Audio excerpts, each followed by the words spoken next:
आज कहानी कुर्सी की में सबसे पहले बात करेंगे बंगाल चुनाव की। पहले फेज की वोटिंग की बात करेंगे जिसका काउंटडाउन शुरू हो गया है। कल पश्चिम बंगाल के 152 सीटों पर वोट डाले जाएंगे। सवाल है कि क्या इस बार पश्चिम बंगाल में पहली बार बीजेपी की सरकार बनेगी या ममता बनर्जी जीत का रिकॉर्ड तोड़ेंगी। बंगाल विजय को लेकर बीजेपी की क्या तैयारी है? फर्स्ट राउंड की वोटिंग बीजेपी के लिए बहुत महत्वपूर्ण है क्योंकि पिछले इलेक्शन में बीजेपी ने कुल 77 सीटें जीती थी और इनमें से 59 यानी 75% से ज्यादा सीटें इन्हीं 152 में से थीं, जिन पर 23 अप्रैल को वोट डाले जाने हैं। परसों फर्स्ट फेज में नॉर्थ बंगाल के कूच बिहार, अलीपुरद्वार, जलपाईगुड़ी, कालिम्पोंग, दार्जिलिंग, नॉर्थ और साउथ दिनाजपुर के अलावा मालदा में भी वोट डाले जाएंगे। इसके अलावा इस इलाके में तृणमूल कांग्रेस का भी अच्छा प्रदर्शन रहता है। पिछले इलेक्शन में ममता बनर्जी की पार्टी ने कुल 215 सीटें जीती थीं, इनमें से 92 सीटें इसी इलाके की थीं। इस बार जिन 152 सीटों पर पहले दौर में मतदान होना है उनमें आदिवासियों के लिए भी रिजर्व 15 सीटें हैं। पिछली बार इन 15 सीटों में से टीएमसी ने 8 और बीजेपी ने 7 सीटें जीती थीं।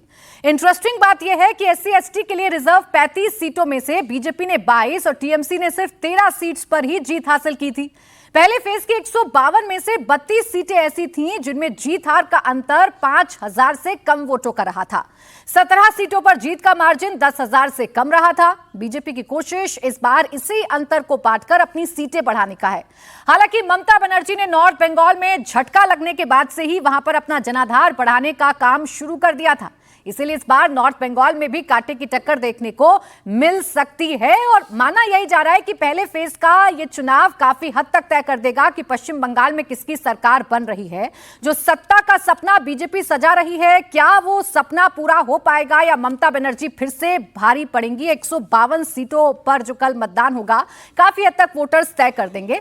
इसी पर चर्चा करते हैं। सबसे पहले बात यही होगी कि पहले फेज का इलेक्शन इतना महत्वपूर्ण क्यों है और बीजेपी जो पिछली बार यहां 59 सीटें जीती थी, इस बार अगर बीजेपी को सत्ता में काबिज होना है, सरकार बनानी है, तो कम से कम 35 से 40 सीटों का इजाफा करना होगा। यह आंकड़ा 100 तक ले जाना होगा, तभी बीजेपी बंगाल में अपनी सरकार बना सकती है।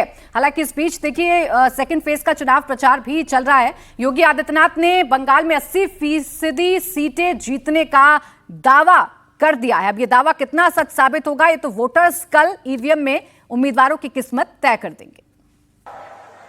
अभी कल पहले चरण के चुनाव होने हैं और जो मैंने बंगाल के अंदर बहार देखी है, वर्तमान में जो उत्साह देखा है, परिवर्तन के प्रति जो एक लोगों के मन में एक हृदय की उद्गार देखने को मिला है, मैं कह सकता हूं पहले चरण के होने वाले चुनाव में 80% सीटें भारतीय जनता पार्टी जीतने जा रही है।